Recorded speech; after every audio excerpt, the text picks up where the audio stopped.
भुक्ति और मुक्ति की स्पृहा जब तक चित्त में है तब तक विशुद्ध प्रेम प्राप्त नहीं होगा, नहीं होगा, नहीं होगा।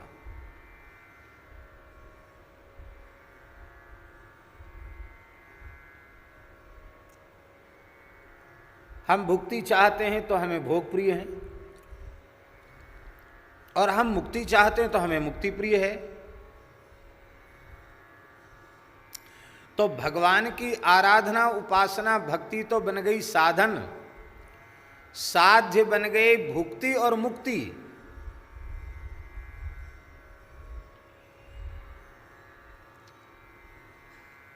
प्रेम मूर्ति श्री भरतलाल जी क्या कह रहे हैं? अर्थ न धर्म न काम रुचि, गति न चहो निर्वाण, जन्म जन्म रति राम पद, यह वरदान नान। सीताराम चरण रति मोरे, अनुदिन बढ़ऊं अनुग्रह तोरे। ये भरत जी का भाव है, कुछ नहीं चाहते।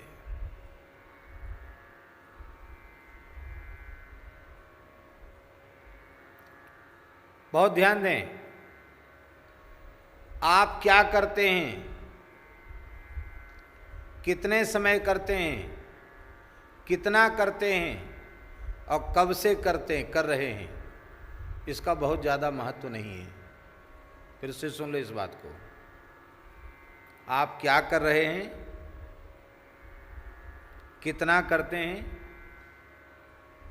कितने समय से करते हैं,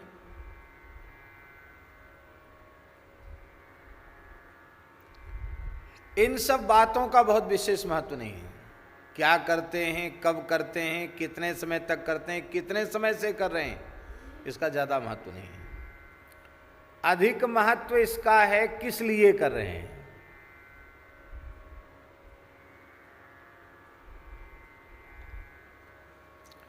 एक बात याद आ गई,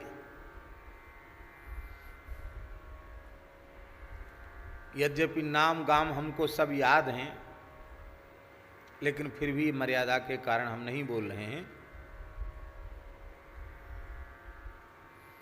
एक ब्राह्मण देवता थे, उनका एक भाई राजनीति में था। उस समय देश की प्रसिद्ध पार्टी कांग्रेस का ही शासन था। तो राजनीति में भी लोग लगे रहते हैं कि हमको अवसर मिले आगे आने का, पर भैया जनबल धनबल जहाँ होता है वहीं लोग आगे बढ़ पाते हैं। देखा है, सब संसार में दिखाई पड़ता है। तो बेचारे मेहनत तो बहुत समय से कर रहे थे वो, लेकिन अपेक्षित सफलता नहीं मिल पा रही थी। तो उनके भाई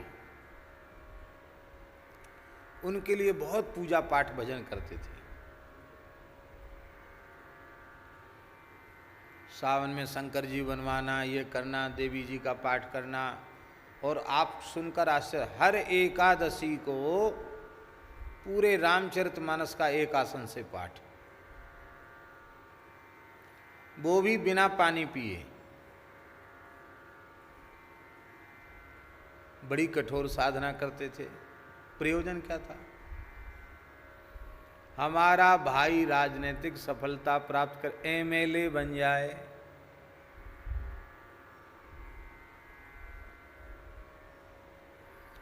एमएलए तो वो बन गए एमएलए।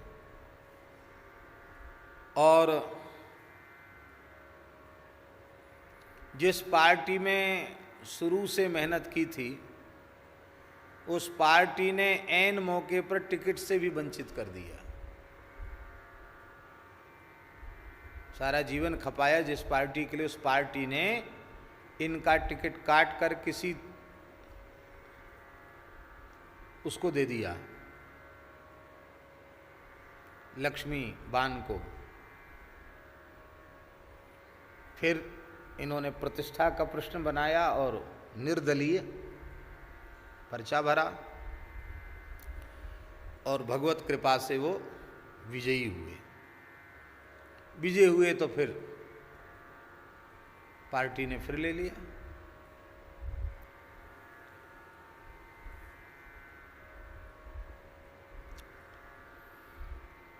अब देखो,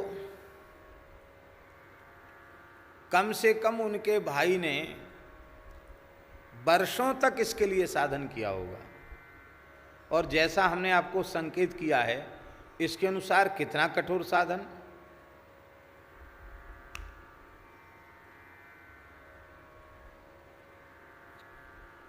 इसलिए हम निवेदन कर रहे हैं कि आप क्या कर रहे हैं, कितने समय से कर रहे हैं, कितना कर रहे हैं, कितना समय दे रहे हैं, ये सब बातें गौण हैं।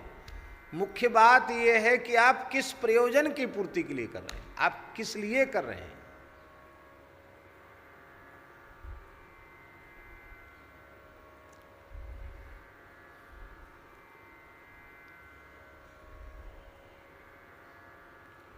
श्रीमद् भागवत में नाग पत्नियों ने काली मर्दन करने वाले भगवान श्री कृष्ण की बड़ी सुंदर स्तुति की है। बड़ी लंबी चौड़ी स्तुति की है।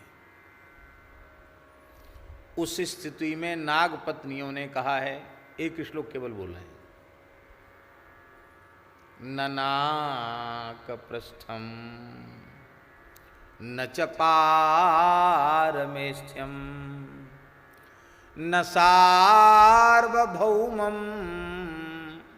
न रसाधिपत्यम न योग सिद्धि रपुनर्भवं वा वाञ्छन्ति यत्पादरज प्रपन्ना। हे भगवान, आपकी चरण रज के जो शरणागत हैं, यत्पादरज प्रपन्ना न किंचित वांछन्ति, आपके चरण रज के शरणागत भक्त कुछ नहीं चाहते हैं। क्या नहीं चाहते? बोले ध्रुवलोक भी नहीं चाहते, इंद्र का पद भी नहीं, ब्रह्मा जी का पद भी नहीं चाहते, इंद्र का पद भी नहीं चाहते, चक्रवर्ती सम्राट का पद भी नहीं चाहते, रसातल का राज्य भी नहीं चाहते, योग की सिद्धियां भी नहीं चाहते, कहाँ तक कहें अति दुर्लभ मोक्ष भी नहीं चाहते। वो तो केवल आपका प्रेम ही चाहते हैं और कुछ नहीं चाहते। इसका मतलब है कि नाग पत्नियां निष्काम भक्ति की महिमा को न जानती हों, निष्काम भक्तों की महिमा को न जानती हों, ये बात नहीं थी, क्योंकि भक्ति के तत्व को नाग पत्नियों ने प्रकट किया है। लेकिन इसके बाद भी सुखदेव जी महाराज ने नाग पत्नियों की प्रशंसा नहीं की, उनको भक्ता नहीं कहा। जबकि स्तुति उनकी पढ़ करके देखो तो उनको लगता है कि कितनी भक्ता हैं ये।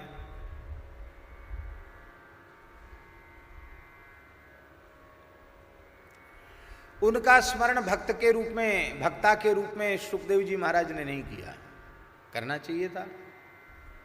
भगवान की महिमा जानता है वो भक्त है, भगवान से की स्तुति करता है वो भक्त है, क्यों नहीं किया गान?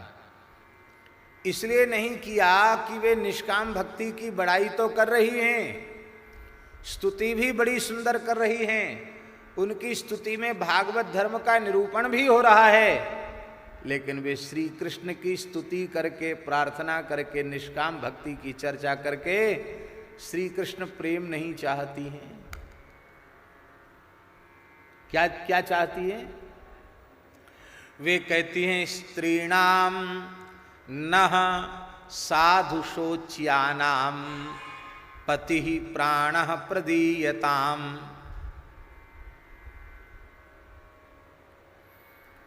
घंटी बज गई।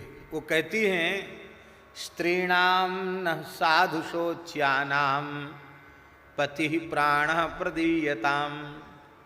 वे कह रही हैं कि हे भगवान, हमारी जैसी सती साध्वी पतिव्रता स्त्रियों के लिए तो सर्वस्व उसका पति ही है। मेरे सर्वस्व तो मेरे पतिदेव हैं। आप कृपा कीजिए, हम अपने पति के प्राणों की भीख आपसे मांगती हैं, अर्थात हमारा पति हमको दे दीजिए। वो परम पति जगतपति श्री कृष्ण को नहीं चाहती हैं, वो श्री कृष्ण की स्तुति करके अपने लौकिक पति की प्राप्ति चाहती हैं। तो सुखदेव जी महाराज की परिभाषा से वो अलग हो गई। बोले श्री कृष्ण की भक्ति तो हो गई साधन और साध्य हो गया पति। भगवान की भक्ति साधन बन जाए और साध्य जगत के पदार्थ बन जाएं, इसे संतों ने भक्ति नहीं माना है। वह तो उस पदार्थ की भक्ति है, भगवान की भक्ति नहीं है। और दूसरे प्रकरण में यज्ञ पत्नियां आईं, मथुरा के ब्राह्मणों की पत्नियां आईं। उनके पति यज्ञ कर रहे थे। अब वो मना कर रहे थे कि मत जाओ, लेकिन मानी नहीं। थालों में बढ़िया सुंदर पकवान मिष्ठान लेकर के भक्ष्य भोज्य लेह्य चूस्य विविध प्रकार के व्यंजनों को सजा करके, जैसे सावन भागों में बड़ी वेग से नदियां समुद्र की ओर बढ़ती हैं, ऐसे ही भतरोड़ बिहाड़ी के निकट, अक्रूर घाट के निकट वे दौड़ी हुई चली आई और खूब प्रेम से ठाकुर जी को जिमाया। और ठाकुर जी खाए पी के फारिग भये तो बोले अब पधारो, अब हमारी भूख बुझ गई, सखाओं के सहित सबने तृप्त होकर भोजन कर लिया, अब आप पधारो। नाग पत्नियां इतनी लंबी चौड़ी स्तुति कर सकती हैं, तो मथुरा के ब्राह्मणों की पत्नियां 10-5 श्लोकों में स्तुति नहीं कर सकती थी क्या? लेकिन उन्होंने स्तुति नहीं की। तब क्या किया? ठाकुर जी को खरी खोटी सुनाई।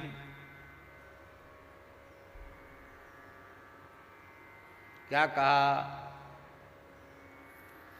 मयीबं विभोर्हति भवान गदितुं नृशंसम् सत्यं कुरुष्व निगमम् तव पादमूलम् भक्ता भजस्व।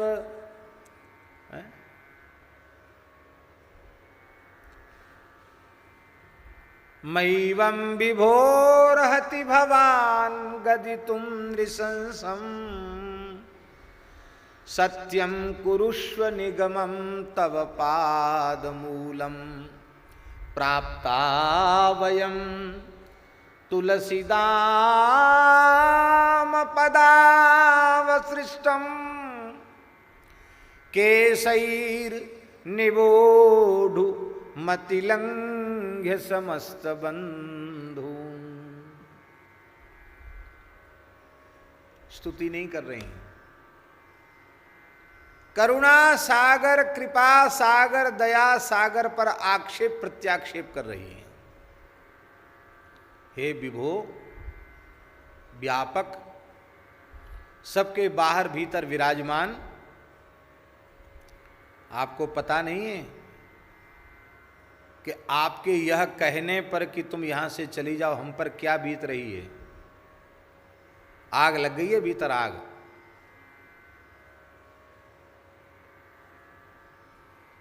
इतने मीठे हो, इतने सुंदर हो, रोम रोम से लावण्य सौंदर्य माधुर्य बरस रहा है, और ऐसे जहर से बुझी हुई वाणी बोल रहे हो, विष से सनी हुई वाणी, चली जाओ। अरे बड़े स्वार्थी हो, चकाचक खाए पिए अपना काम हो गया, बोले जाओ। इतनी कठोर वाणी आपके स्वरूपान रूप नहीं है, किसी विशाल दर्पण के सामने खड़े होकर देखिए कितने सुंदर लग रहे हैं आप, इतने सुंदर, इतनी कठोर वाणी बोलते हैं। जब स्वयं इतने सुंदर हैं तो वाणी भी सुंदर होनी चाहिए। अरे कोई व्यक्ति देखने में भी बड़ा क्रूर और कुटिल और कठोर लगता हो, भयंकर लगता हो, और अट्टपट्ट वाणी बोले, टेढ़ी बेड़ी बात करे, तो लोग कहेंगे कोई बात नहीं, जैसा आदमी वैसी बात। पर आप देखने में तो इतने सुंदर हो और वाणी ऐसी बोल रहे हो। देखो, हमारा कोई जोर नहीं है आप पे, जबरदस्ती भी नहीं है, क्योंकि हम जानती हैं आप सर्वतंत्र स्वतंत्र हैं। आपकी किसी पे चलती नहीं है। परम स्वतंत्र न सिर पर कोई, हम जानती हैं पहले से। आप किसी की बात मानो तो मानो, न मानो तो बिल्कुल मत मानो, आपकी इच्छा के ऊपर है, आप स्वतंत्र हैं।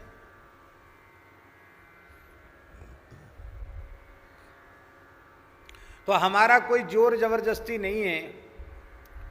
पर भगवान, आप अपनी वाणी को तो सत्य कर दो, नहीं तो लोग आपको झूठा कहेंगे, झूठा।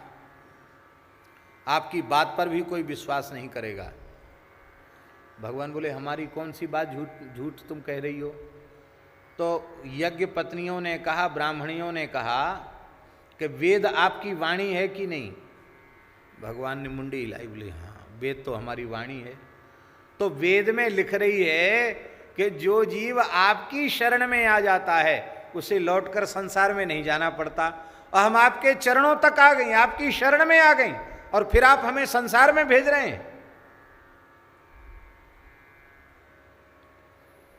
वेद वाणी पर लोग विश्वास नहीं करेंगे तो हमारी बात पूरी मत करो।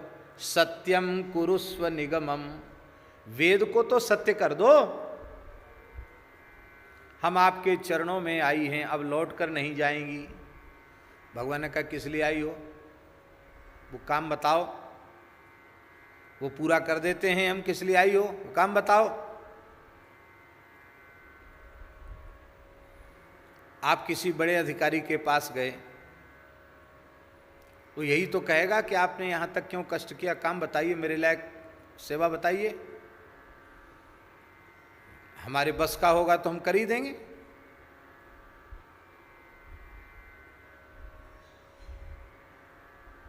तो यज्ञ पत्नियां बोली कि हमारा ऐसा काम है ही नहीं कि बता दें और हो जाए फिर हम चली जाएं। क्यों? बोले हम जिस लिए आई हैं वो आपके चरणों से दूर जाकर संभव ही नहीं है। ठाकुर जी ने पूछा किस लिए आई हो? प्राप्ता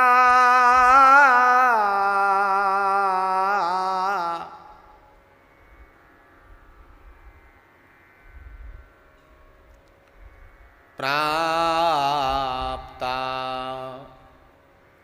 वयं तुलसीदाम पदाव सृष्टम। वयं प्राप्ता, हम किस लिए आई हैं? तुलसीदाम पदाव सृष्टम केशैर निबोधु मतिलंघ्य समस्त बंधु।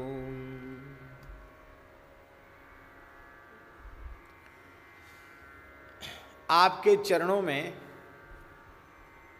हरी हरी तुलसी, मंजरी युक्त तुलसी, मंजरी जिसमें फूल खिला हो, मंजरी खिल जाती देखते हैं ना, मंजरी खिल जाती तो उस मंजरी में भी फूल निकलता है, एक छोटा सा फूल बड़ा सुगंधित होता है। तो इन सखाओं ने अथवा गोपियों ने भी वृंदावन की सुंदर हरी हरी तुलसी, मंजरी युक्त जो तुलसी है, उसको बीच बीच में सुंदर सुंदर पुष्प गूंथ गूंथ करके बड़ी प्यारी माला बनाई है। और उस माला को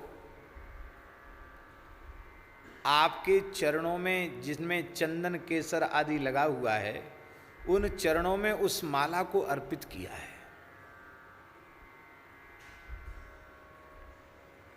प्राप्ता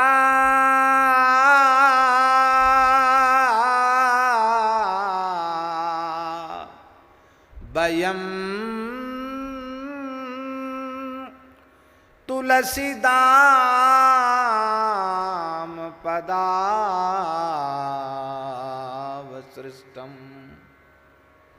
हे भगवान, उन चरणों में लिपटी हुई वो सुंदर पुष्पों से गुच्छित तुलसी मंजरी युक्त जो माला बड़ी प्यारी लग रही है।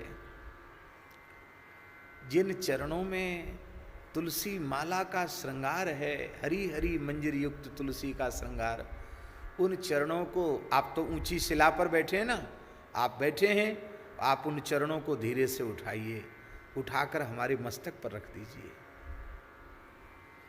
बोले फिर क्या करोगी? बोले फिर जब आप मस्तक पर चरण रख देंगे तो हम ऐसे ऐसे करेंगे। तो वो जो चरणों में अर्पित तुलसी है ना, वो माला आपके चरणों से निकलकर हमारे केश पास में उलझ जाएगी, हमारे जूड़ा का, हमारे केश पास का श्रृंगार बन जाएगी। अर्थात नित्य प्रति आपके चरणों में चढ़ी हुई मंजरी युक्त तुलसी, उस तुलसी की मालाओं से अपने केश पास का श्रृंगार करने हम आई हैं। अब ये तो एक बार से संभव होगा क्या? ये तो जितनी बार तुलसी रोज ही चढ़ेगी, सवेरे अलग चढ़ेगी, दोपहर में अलग चढ़ेगी, शाम को अलग चढ़ेगी। और आपने यही मांगा है कि चरण उठा के मस्तक पे रखो और वो तुलसी हमारे केशों का श्रृंगार बने। सुखदेव जी बिक गए इस भाव पर और उन्होंने उनकी भूरी भूरी प्रशंसा की। प्रशंसा ही नहीं की, उनके पतियों के द्वारा उनकी स्तुति कराई।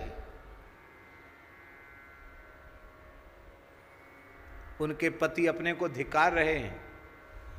धिक जन्मनस्त्रिव्रत विद्याम धिक व्रतम धिक बहुज्ञताम धिक कुलम धिक क्रियादाक्ष्यम विमुखाये त्वधोक्षजे। हमने उत्तम ब्राह्मण कुल में जन्म लिया है, धिक्कार है। हमने वेदत्रयी का ज्ञान प्राप्त किया है, धिक्कार है। हमने ब्रह्मचर्य व्रत का पालन भी किया, धिक्कार है। हमने बहुत से शास्त्रों का अध्ययन किया है, पारंगत विद्वान है शास्त्रों के, धिक्कार है हमारे उस ज्ञान को। क्यों? क्योंकि सब कुछ है पर हम श्री कृष्ण के चरण कमलों के प्रेम से वंचित हैं, हम भगवान से विमुख हैं, इसलिए हमारे जीवन की सारी उपलब्धियां धिक्कार के योग्य हो गई। और इन स्त्रियों को तो देखो, नासाम द्विजाति संस्कारो, इनके द्विजाति संस्कार नहीं हुए। न निवासो गुरावपी, गुरुकुल में ये नहीं गई वेद वेदांग पढ़ने। न तपो नात्म मीमांसा, इनमें तपस्या भी नहीं है। इन्होंने वेदांत विषय भी नहीं पढ़ा है, आत्ममीमांसा भी नहीं है, आत्मचिंतन की योग्यता भी इनकी नहीं है। इनकी कोई आचार विचार की क्रियाएं भी बहुत शुभ नहीं हैं, लेकिन इनका सब सफल हो गया। कुछ नहीं है इनके पास, पर जो इनके पास है वो हमारे पास भी नहीं है। इनके पास क्या है? बोले इनके पास श्री कृष्ण का प्रेम है और हमारे पास सब कुछ है, पर श्री कृष्ण का प्रेम नहीं है।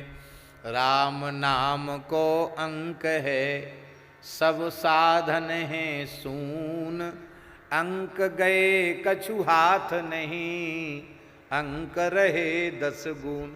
इनके पास अंक है, हमारे पास अंक नहीं। जीरो तो बहुत हैं, शून्य बहुत हैं, पर हम सब शून्य में ही रह गए, जीरो में ही चले गए हम सब।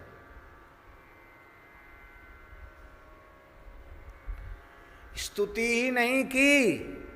जब भी आई ना तो लंबी डंडोत करी बिन्ने, हाँ, और कहा कि चलो कोई बात ना है, हम भगत नहीं सही, तो इन भक्तानियों से तो हमारा गठजोड़ा हुआ है। ठाकुर जी तो प्रणत कुटुंब पाल रघुराई, इनके नाते ही हमारे ऊपर कृपा कर देंगे। हम बड़े भाग्यशाली हैं, हमारी पत्नियां भक्ता हैं, ऐसा उन्होंने भाव किया। और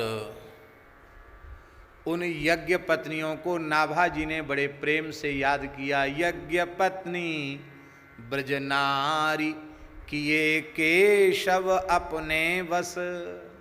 यज्ञ पत्नियों ने और ब्रज नारियों ने किए केशव अपने वश।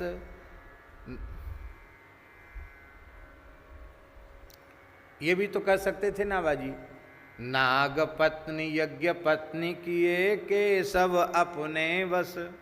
उनको बिचारियों को काट दिया, नाग पत्नियों को।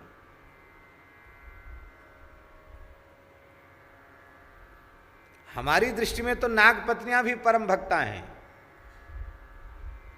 लेकिन सुखदेव जी महाराज का जो निष्कामता का पैमाना है, उनकी जो परिभाषा है, उस परिभाषा में भी खरी नहीं उतरती। बाबा अनन्यता के नाम पर वर्तमान समय में अधिक से अधिक लोग अविवेक का आश्रय लेकर के केवल पर निंदा, पर चर्चा, पर दोष दर्शन में एक दूसरे को नीचा दिखाने में लगे हैं। अपने आराध्य की जिस प्रेम से उपासना करनी चाहिए, उस उपासना में लोग नहीं लगे हैं। अनन्यता के नाम पर बहुधा अपराध कर रहे हैं। भैया, सच्ची अनन्यता का भाव गोस्वामी श्री तुलसीदास जी महाराज ने प्रकट करके दिखाया। सच्ची अनन्यता का भाव। अनन्यता कहते किसको हैं? अनन्यता की परिभाषा गोस्वामी जी ने दी। सो अनन्य जाके अस मति न टरे हनुमंत। मैं सेवक सचराचर रूप स्वामी भगवंत। अन्यथा की परिभाषा गोस्वामी जी ने दी। ब्रज की कुमारिकाएं